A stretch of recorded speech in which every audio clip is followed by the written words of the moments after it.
Bienvenue à notre visite aux chutes de Niagara. Je m'appelle Gloria Musambi, votre amie. Je vous promets que vous allez aimer. Voilà, découvrons ensemble ces merveilles. Nous sommes bien à Niagara Falls, du côté canadien.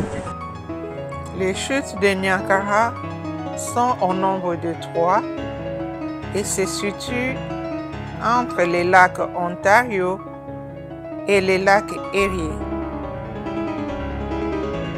Elles se jettent dans le fleuve Niagara.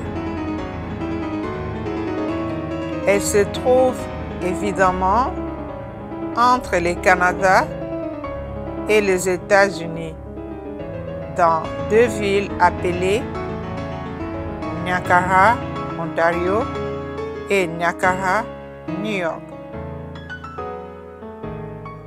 Les plus gigantesques sont les Horseshoe Falls que nous venons d'apercevoir. Et se trouve donc du côté canadien avec une largeur de 790 mètres pour 57 mètres de hauteur.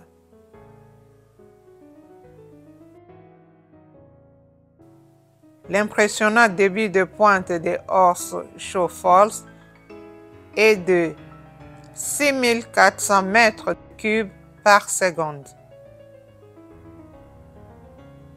Les 2 autres, American Falls et Bridalveil Falls, se trouvent du côté américain.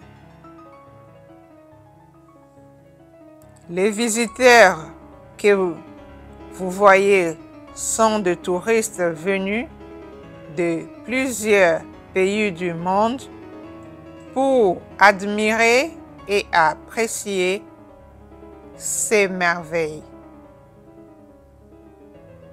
Les guides affirment que plus de 20 000 millions de personnes visitent le site par an. Pour revenir aux chutes elles-mêmes, les Bridalveil Falls sont les moindres,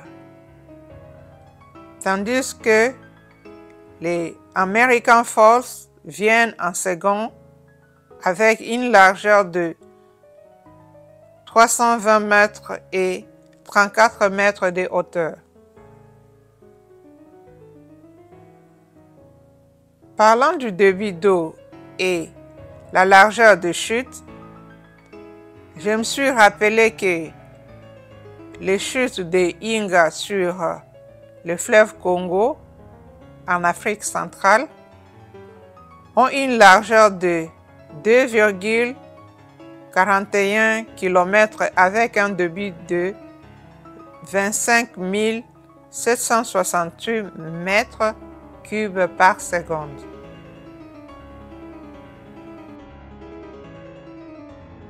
Maintenant, nous allons progresser vers les ponts Rainbow Bridge pour traverser du côté américain après les formalités.